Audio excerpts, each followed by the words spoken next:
Hello, Bachu. I hope you're doing great. So now let's look into this question. So the question says, discuss how the classification system have undergone several changes over a period of time. कि कैसे classification system में changes आए over a period of time. But classification system तो तभी आएगा जब उसको किसी ने प्रपोज किया होगा. तो हम बोल सकते हैं कि first scientific approach it was given by Sir Aristotle.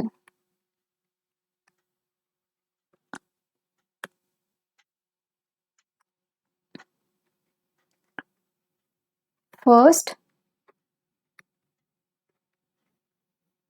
scientific approach.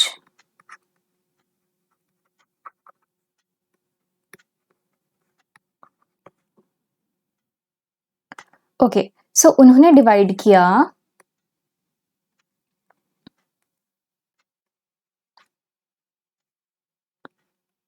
Plants और एनिमल्स में.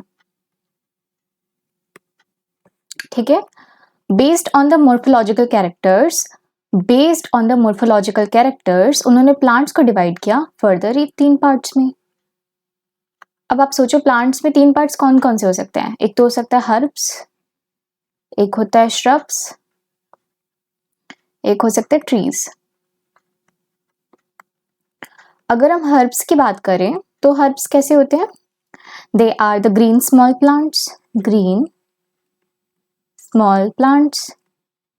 अगर हम श्रब्स की बात करें तो are the green woody and small plants. अगर हम ट्रीज की बात करें so that are the tall, large and woody plants. ठीक है, इसके बाद में अगर हम एनिमल्स की बात करें तो उन्होंने एनिमल्स को भी फर्दर 2 पार्ट में बाइफरकेट किया. That was based on the presence or absence of RBC, that is the red blood cells. तो हम बोल सकते हैं उन्होंने किया डिवाइड अनेमा एंड इनेमा में.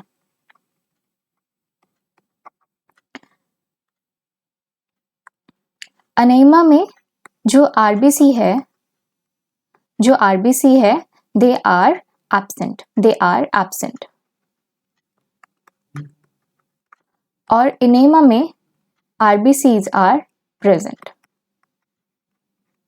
ठीक है, अब आप ऐसे याद रख सकते हो अगर आपको थोड़ी सी कंफ्यूजन हो रही हो कि यहाँ पे ए है, एब्सेंट में ए है, तो यहाँ पे आरबीसी एब्सेंट होगा. इनेमा में क्या है, आरबीसी प्रेजेंट होगा. तो यहाँ पे जो डिवीजन हुआ वो बेस्ड ऑन द आरबीसीज हुआ. प्रेजेंस और एब्सेंस या तो प्रेजेंट होगा या फिर एब्सेंट होगा.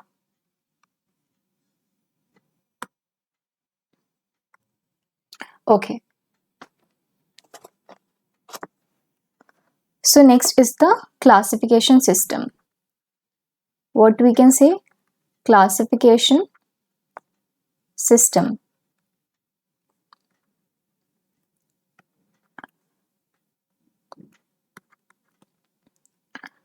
Two kingdom system of classification. Two kingdom system of classification जो इंट्रोड्यूस कराया गया, that was introduced by Carolus Linnaeus और Carl Linnaeus.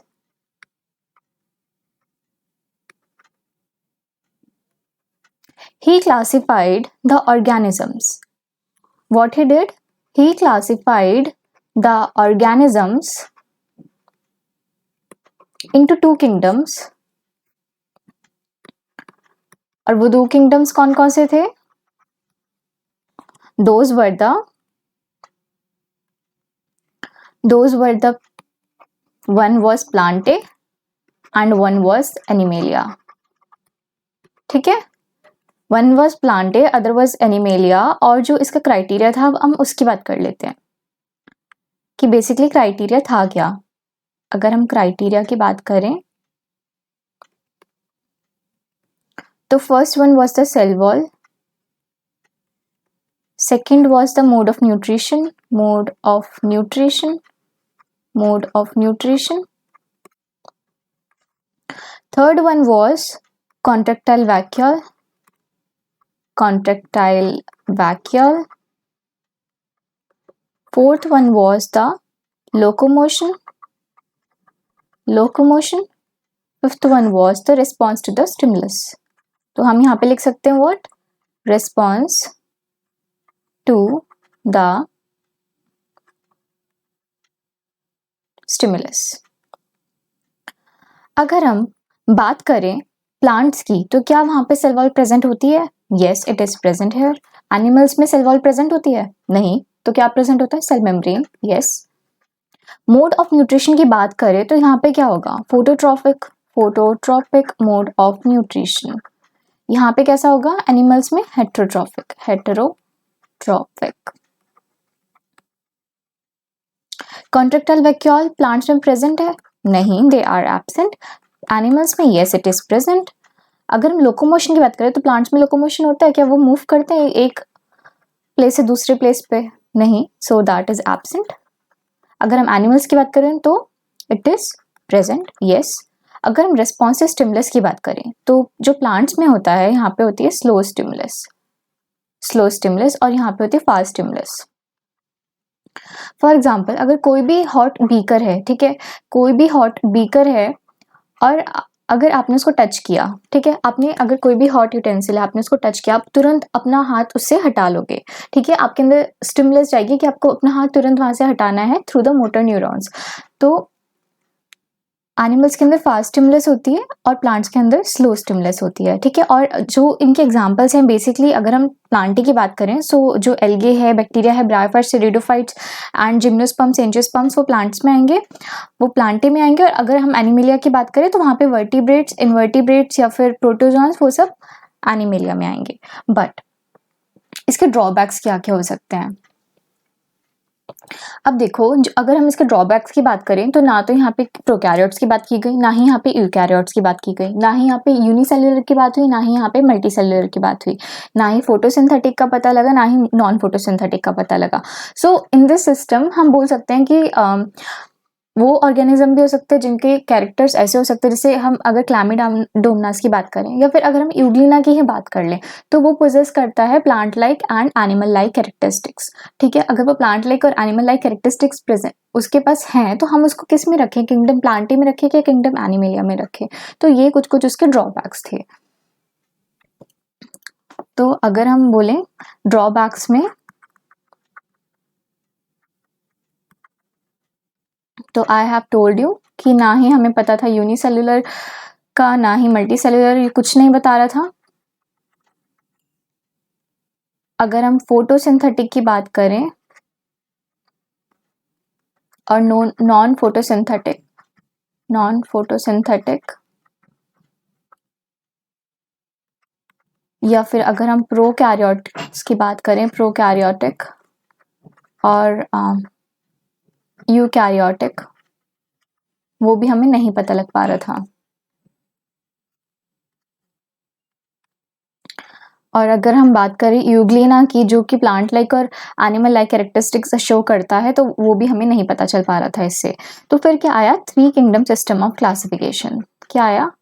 3 kingdom system of classification.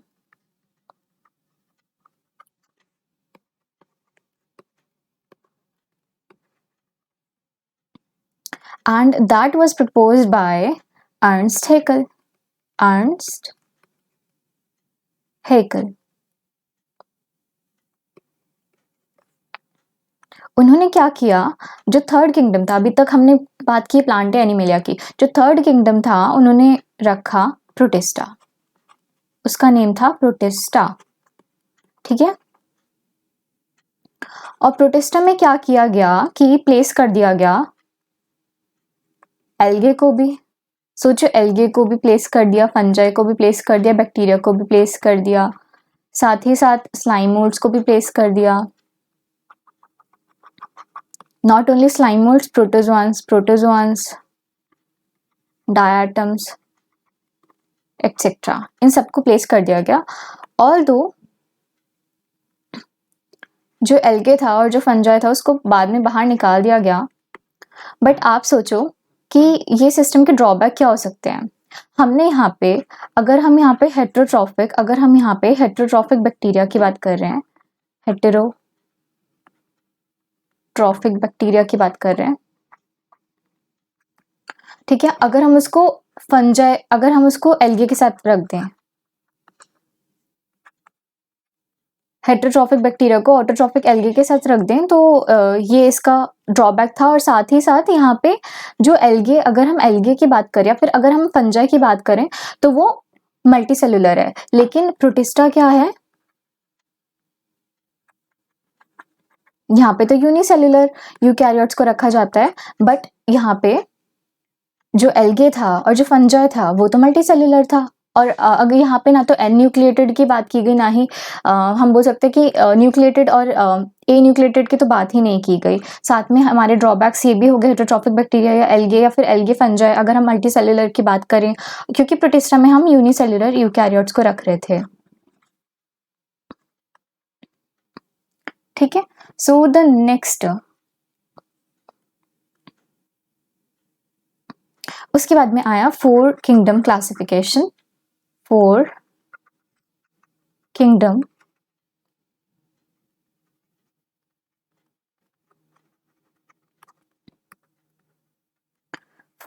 classification.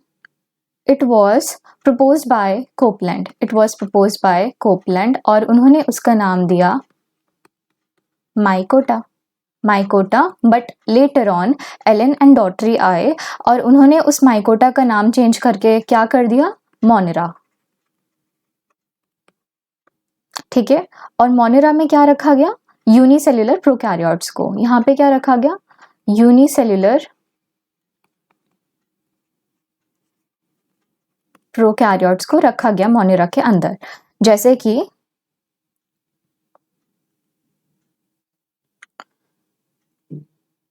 इस पर्टिकुलर किंगडम में रखा गया यूबैक्टीरिया,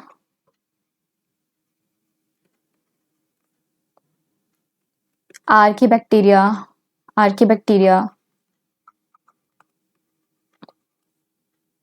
जो ब्लू ग्रीन एल्गे है या फिर हम बोल सकते हैं माइकोप्लाज्मा, वो सबको मोनेरा के अंदर रखा गया, ठीक है। उसके बाद में उसके बाद में आया 5 किंगडम क्लासिफिकेशन, जो कि बहुत इंपॉर्टेंट है। उसके बाद में आया 5 kingdom classification, 5 kingdom system of classification.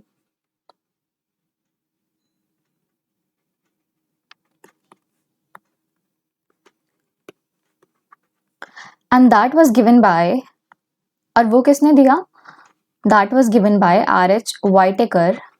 Whitaker in the year 1969, ठीक है।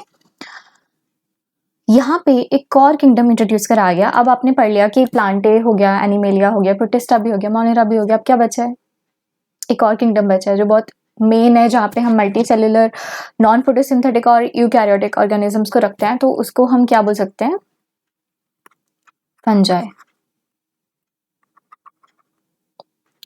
सो what we can say, it is the multicellular, यहाँ पे रखा गया multicellular, non photosynthetic and eukaryotic.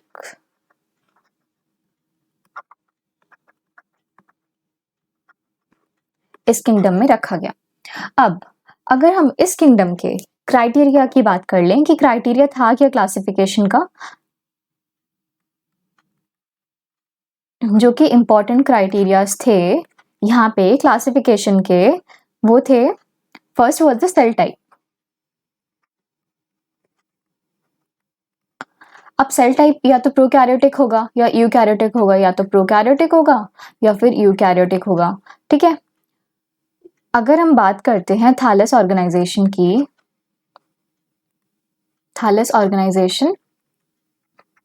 तो either it could be unicellular or it could be multicellular, either it could be unicellular or it could be multicellular।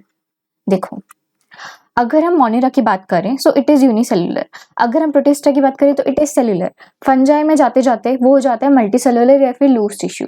Plants की बात करें तो tissue या ऑर्गन, और एनिमल्स की बात करें तो टिश्यू ऑर्गन ऑर्गन सिस्टम। ठीक है, और जो थर्ड वन था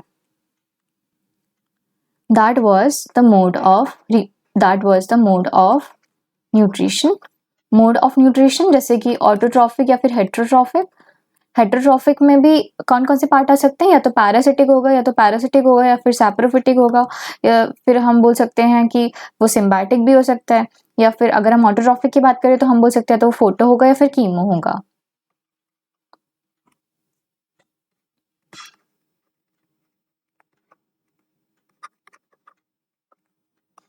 अगर हम ऑटो की बात करें तो वो हो सकता है या तो फोटो या फिर कीमो।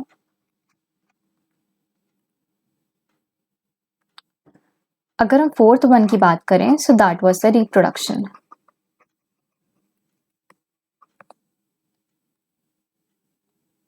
अगर हम फिफ्थ वन की बात करें so that was the evolutionary history of organisms. Evolutionary history of organisms, evolutionary history of organisms. आप मुझे बताओ इवोल्यूशनरी हिस्ट्री ऑफ ऑर्गेनिजम्स को और क्या बोलते हैं? इसको एक बहुत इंपॉर्टेंट टर्म दी हुई है और उस टर्म को क्या बोला जाता है? फाइलोजेनी। ठीक है, उस टर्म को क्या बोला जाता है? Phylogeny. That is the evolutionary history of organisms. तो अगर हम बोलें कि most diverse type of metabolism किस में होता है तो दैट इज द मोनेरा। उसके बाद में आया six kingdom system of classification. Six kingdom system of classification आया उसके बाद में। ठीक है, और ये प्रपोज्ड किया गया बाय कार्ल बूस। ये प्रपोज्ड किसने किया? प्रपोज्ड बाय कार्ल बूस ने। ठीक है, तो बेसिकली उन्होंने मोनेरा को फर्दर दो किंगडम्स में क्लासिफाई कर दिया। तो मोनेरा को उन्होंने क्या किया? दो किंगडम्स में क्लासिफाई कर दिया। और वो दो किंगडम्स कौन कौन से हो सकते हैं? Archaebacteria and the eubacteria. ठीक है,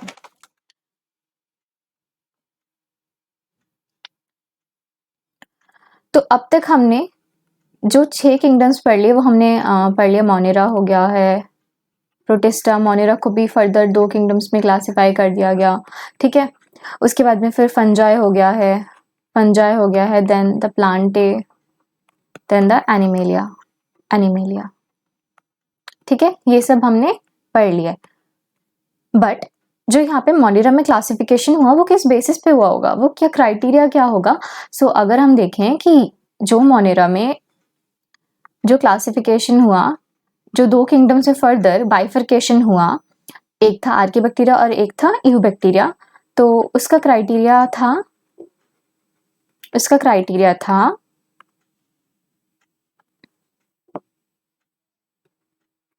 on the basis of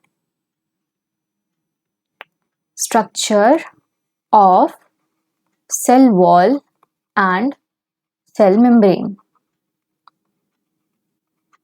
ठीक है, cell wall and cell membrane. अब आप पूछोगे क्यों, ऐसा क्या डिफरेंस है दोनों में? तो अगर हम आर्के बैक्टीरिया की बात करें, ठीक है, अगर हम आर्के बैक्टीरिया और यू बैक्टीरिया यहाँ पे हम लिख लेते हैं,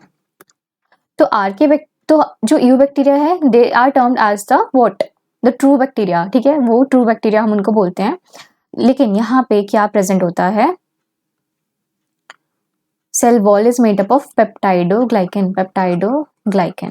ठीक है, इन द यू बैक्टीरिया। अगर हम आर्के बैक्टीरिया की बात करें तो इंस्टेड ऑफ पेप्टाइडोग्लाइकन यहाँ पे प्रेजेंट होती है स्यूडोम्यूरिन। क्या प्रेजेंट होती है? स्यूडोम्यूरिन इज प्रेजेंट। ठीक है, ऑलराइट। और अगर हम सेल मेम्ब्रेन की बात करें, तो हमें पता है सेल मेम्ब्रेन किसकी बनी होती है? लिपिड एंड प्रोटीन्स की। ठीक है, लिपिड एंड प्रोटीन्स की सेल मेम्ब्रेन बनी होती है। तो अगर हम बात करें यू बैक्टीरिया की, तो यहाँ पे बाई लेयर प्रेजेंट होती है। कौन सी लेयर प्रेजेंट होती है? By layer is present. ठीक है, जब बाई लेयर प्रेजेंट होती है तो यहाँ पे होगा, ये देखो, यहाँ पे बीच बीच में प्रोटीन्स भी होंगे। ठीक है, जो एज चैनल्स की तरह एक्ट करेंगे कि यहाँ से या तो आयंस का ट्रांसपोर्ट होगा या फिर और भी स्मॉल मॉलिक्यूल्स का ट्रांसपोर्ट होता है थ्रू द सेल मेम्ब्रेन। ये बहुत इंपॉर्टेंट होती है सिग्नलिंग के लिए। तो मैंने बोला कि यहाँ पे ये होगा हाइड्रोफिलिक हेड, जो वाटर लविंग हेड होता है, और ये होता है tail, that is a hydrophobic, जो वाटर रिपेलिंग टेल होती है। तो अब आप मुझे बताओगे कि अगर बाहर वाटर है तो क्या उधर टेल होगी? नहीं, टेल अंदर की साइड होगी जिधर वाटर नहीं होगा। तो ये टेल अंदर की साइड होती है एम्बेडेड, और जो हेड है वो बाहर की साइड होता है जहाँ पे फ्लूइड प्रेजेंट होता है, और बीच बीच में प्रोटीन्स भी होते हैं। तो हमने बात कर ली कि जो यहाँ पे जो सेल मेम्ब्रेन है वहाँ पे वो लिपिड एंड प्रोटीन्स की प्रेजेंट होती है। लेकिन जो यहाँ पे जो सेल मेम्ब्रेन है दैट इज ऑफ ब्रांच्ड, हम उसको बोल सकते हैं कि ब्रांच्ड चेन प्रेजेंट होती है। ब्रांच्ड चेन ऑफ लिपिड किस में प्रेजेंट होती है? आर्के बैक्टीरिया में। तो जो टेल ऑफ लिपिड होती है ना वो फ्यूज्ड टुगेदर होती है। जो टेल ऑफ लिपिड है ना वो फ्यूज्ड टुगेदर होती है, फ्यूज्ड टुगेदर होती है। ठीक है, तो ये वो एक मोनोलेयर की तरह दिखती है। और अगर हम यहाँ पे बोलें तो हमें पता है कि बायलेयर तो प्रेजेंट है ही, और पेप्टाइडोग्लाइकन प्रेजेंट है, इधर स्यूडोम्यूरिन प्रेजेंट है, इधर branch chain of lipid present है, जो कि यहाँ पे जो इसकी ब्रांच चेन ऑफ लिपिड है वो फ्यूज्ड है। ठीक है, और वो मोनोलेयर की तरह एक्ट कर रही है, मतलब कि हम उसको बोलेंगे मोनोलेयर, मोनोलेयर। ठीक है, ये रहा इनका डिफरेंस। इसके बाद में अगर हम बात करें one more thing, cell membrane को हम एक और चीज बोलते हैं। सेल मेम्ब्रेन को हम लोग बोलते हैं बायो मेम्ब्रेन। सेल मेम्ब्रेन को बोलते हैं बायो मेम्ब्रेन। अब आप बता दोगे कि अगर आपको बोले मोनोलेयर किस में प्रेजेंट है, बायोलेयर किस में प्रेजेंट है। ठीक है, उसके बाद में अगर आपसे कोई पूछे डोमेन्स ऑफ लाइफ के बारे में, डोमेन्स ऑफ लाइफ के बारे में, so that was given by again Carl Woese. That was given by Carl Woese. ठीक है, उन्होंने क्या किया, on the basis of 16S ribosomal, 16S ribosomal RNA बहुत इंपॉर्टेंट होता है। बेसिकली ये होता है 30S सब यूनिट का पार्ट। अब आप बोलोगे जो राइबोसोम्स की अगर मैं बात करूँ प्रोकैरियोट्स में, तो दैट इज 70S। किस किस चीज से बना है वो 70S? एक तो होगी स्मॉलर सब यूनिट और एक होती है बड़ी वाली सब यूनिट। तो यहाँ पे आई बड़ी वाली सब यूनिट, यहाँ पे आई छोटी वाली सब यूनिट, ये रहा mRNA, और यहाँ पे करके फिर आ जाएगा प्रोटीन का सिंथेसिस। यहाँ पे प्रोटीन का सिंथेसिस हो जाएगा। जो 30S है, जो 16S है वो 30S का पार्ट है। ठीक है, दिस इज द 30S सब यूनिट, जो कि रिकॉग्नाइज करता है, अगर आपको कोई बोले तो वो रिकॉग्नाइज करता है Shine Dalgarno sequence. Shine Dalgarno sequence, Shine Dalgarno sequence. और बाद में क्या हो जाता है, ट्रांसलेशन हो जाता है, जिससे कि प्रोटीन सिंथेसिस हो जाता है। तो वो जो डोमेन्स थे ना, अब हम उनकी बात कर लेते हैं। जो 3 डोमेन्स दिए गए बाय द कार्ल वूस, वो थे, first one was the bacteria. अब आप बोलो बैक्टीरिया में किसको रखा गया होगा? जो ट्रू बैक्टीरिया होंगे। ट्रू बैक्टीरिया कौन होते हैं? मैंने आपको अभी बताया थोड़ी देर पहले। ट्रू बैक्टीरिया होते हैं यू बैक्टीरिया। और फिर आरके भी था। आरके के अलावा क्या था? यूकैरिया, यूकैरिया। ठीक है, तो हमने बैक्टीरिया में किसको रख दिया? यू बैक्टीरिया को। हमने बैक्टीरिया में किसको रखा? यू बैक्टीरिया को। आरके में किसको रखा? आरके बैक्टीरिया को। एंड यूकैरिया में हमने किसको रखा? ऑल यूकैरियोट्स को, ऑल यूकैरियोट्स को। और ऑल यूकैरियोट्स कौन कौन से हो सकते हैं? वो हो सकते हैं प्रोटिस्टा हो सकता है, वो होता है फंजाई, ठीक है, वो हो सकता है plantae, that can be animalia too. So अब आपको बोले कि कौन कौन से किंगडम्स थे और कैसे कैसे हुआ, तो आप बता पाएंगे कि पहले तो आया 2 किंगडम सिस्टम ऑफ क्लासिफिकेशन, फिर 3 किंगडम आया जिसमें प्रोटिस्टा था, फिर 4 किंगडम आया। 4 किंगडम की अगर हम बात करें, देखिए, तो वो कोपलैंड ने दिया, फिर उसका नाम पहले माइकोटा पड़ा, फिर एलन एंड डॉटरी आए जिन्होंने उसका नाम चेंज करके मोनेरा कर दिया, जिसमें कि यूनिसेल्युलर प्रोकैरियोट्स को रखा गया। और अगर हम बात करें 3 किंगडम सिस्टम ऑफ क्लासिफिकेशन की, तो वहाँ पे अर्नस्ट हैकेल ने वो प्रपोज किया था, वहाँ पे यूनिसेल्युलर यूकैरियोट्स को रखा गया। उसके बाद क्राइटेरिया आप बता देंगे कि कौन कौन से क्राइटेरिया थे जो ये इंपॉर्टेंट क्राइटेरियाज थे जिनके बेसिस पे हुआ 5 किंगडम सिस्टम ऑफ क्लासिफिकेशन। और अगर 6 किंगडम सिस्टम ऑफ क्लासिफिकेशन आएगा तो वो कार्ल वूज ने दिया। और अगर आप बता देंगे कि मोनेरा है तो उसको फर्दर 2 किंगडम्स में बाइफरकेट किया गया, जैसे कि आर्की बैक्टीरिया, यू बैक्टीरिया, आप उनका डिफरेंस बता देंगे, उनके सेल वॉल या सेल मेम्ब्रेन में जो भी उनका क्राइटेरिया था वो मेजरली यही था। तो अब आप बता सकते हैं कि सेल मेम्ब्रेन किस में होती है, या फिर कैसी सेल मेम्ब्रेन होती है, उसका नेचर कैसा होता है, या फिर आप सेल वॉल कैसी होती है और सेल वॉल किस में एब्सेंट होती है, और अगर एब्सेंट होती है तो क्या प्रेजेंट होता है। इसके बाद में फिर सेल मेम्ब्रेन को बोल सकते हैं हम बायो मेम्ब्रेन, और डोमेन्स ऑफ लाइफ आप बता सकते हैं कि वो कार्ल वूज ने दिए और क्या क्राइटेरिया था, 16s राइबोसोमल आरएनए। ठीक है, तो ये डोमेन्स थे। तो I think this is it and hope you understood it well and thank you so much and best of luck.